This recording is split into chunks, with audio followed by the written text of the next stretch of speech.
All right, this is our circle worksheet, and when we do this, if we're in this format, we can quickly tell what the center and the radius are. So the center is going to be the opposite of what you see here, so it'll be +3.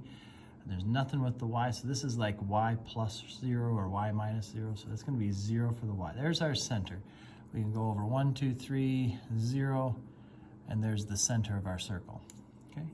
The radius of the circle, we look here, this is radius squared, so square root of 9 would give us 3. Our radius is 3. So we can go 1, 2, 3 spaces this way, 1, 2, 3 spaces this way, 1, 2, 3 up, 1, 2, 3 down, and then just best you can make a circle through there.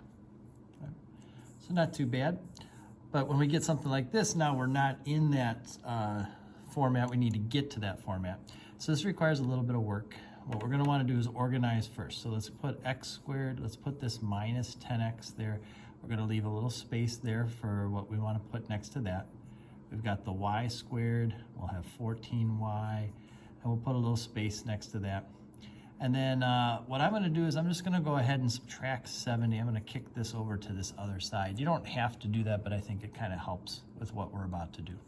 All right, now we're going to introduce some numbers in here to help us complete the square. So the way we complete the square is you want to take half of the middle number, all right, and then you want to square that. So if we take half of 10, we get 5. 5 times 5 is 25. That's what we want to put right there. Okay, because we put it over there, we're going to have to put it over here as well. So I'm going to put plus 25 over here as well. Same idea here. Take half of 14, which is 7, square that, we get 49. So we're going to add 49 to both sides. Okay. Now what you do then is you factor. This is going to factor in x minus 5, or x minus 5 squared. And this is going to factor into y plus 7 times y plus 7, or y plus 7 squared. All right, and then over here, if we work this out, we should get positive 4 as our leftover there. All right, now our center is 5, negative 7, and our radius is 2. So we can go 5, negative 7 right there, and then go 2 spaces in all directions and draw our circle through there. So we're going to do that same idea here for number 3. I want to organize minus 6x. I'm going to leave a space. Y squared minus 12y, leave a space, and I'll just kick that 36 over to there. All right, so if I were to take half of 6, I get 3. 3 plus 3 times 3 is 9. I'm going to add 9 to both sides. Half of 12 is 6. 6 times 6 is 36. I'm going to add 36 to both sides. All right. This then factors into x minus 3, this into y minus 6, and the 36 and the negative 36 cancel. I just get the 9 left over there. All right, so our center is 3, 6, and our radius is 3. So I can go 3, 6 right there, and go 3 spaces in all the directions. So this is not too bad. Once you get the hang of completing the square, it's pretty simple. Now what we're going to do is write equations based on information. They tell us the center of the circle is at negative 4, 0. So we're going to go x plus 4 squared plus y squared. There's the negative 4 for the x and then the 0 for the y. And then the radius is 2 square root of 3. So if we were to square that, if you were to take 2 square root of 3 times itself, you get 2 times 2 is 4, square root of 3 times square root of 3 is 3. You get 4 times 3, which is 12. So we're just squaring that radius. It's a little odd one, but that's what we get when we multiply it by itself. Number 5 says the center is at 6, 3. So again, we can kind of start that off. There's our 6, 3 center. And it says it goes through 6, 8. So if you kind of think about that, 6, 3 right here, and then it goes through 6, 8. So if this is the center and we're going through this point, that distance right there would be our radius, right?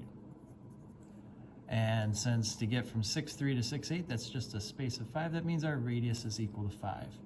So if we square that, 5 times 5 will give us 25. So it's recognizing what that means in terms of our radius. Okay. Then they give us a couple circles here. We were supposed to kind of find what the center was. You can see they go from here to here, halfway, 1, 2, 3. Would be right there, and that's halfway going up and down. So there's our center at 3, 6.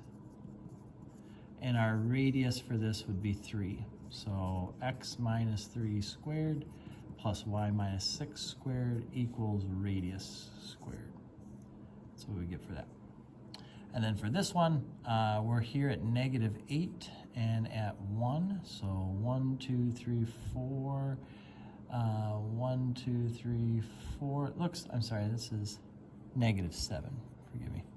It looks like we're at -3 right there for the center, and then 1, 2, 3, 4, 1, 2, 3, 4. So we're going 4 spaces in all directions.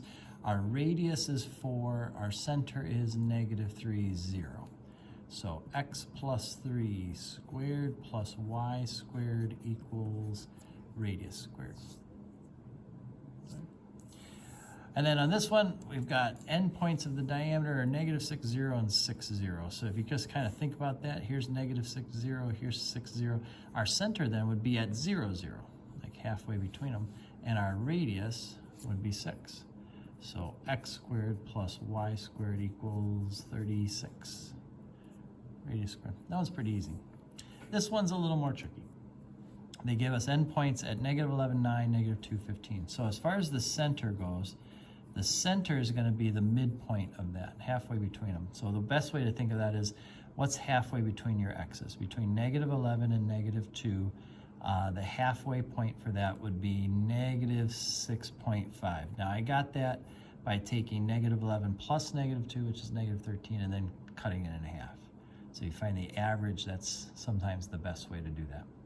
For the y values, halfway between 9 and 15 is going to be 12. You can do that the same way. 9 plus 15 is 24. Cut that in half, you get 12.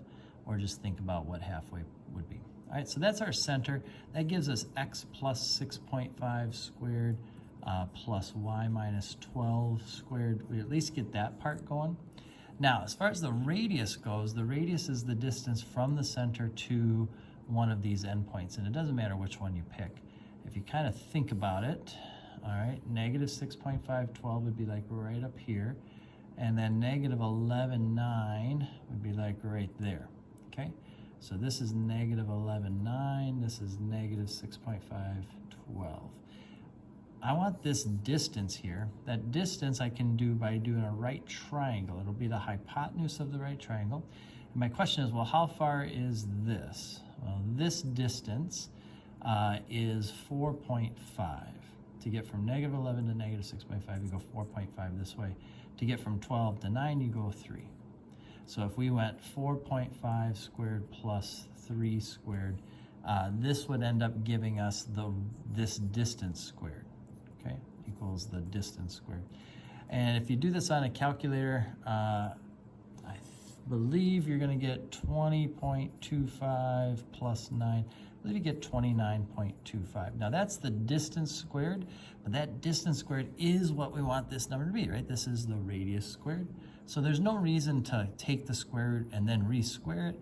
You're just going to get back to 29.25 for that if you do it. Now, some people may multiply everything by 4 and put like 4s in front of here so that you don't have a decimal, and that works too, but you don't have to do that.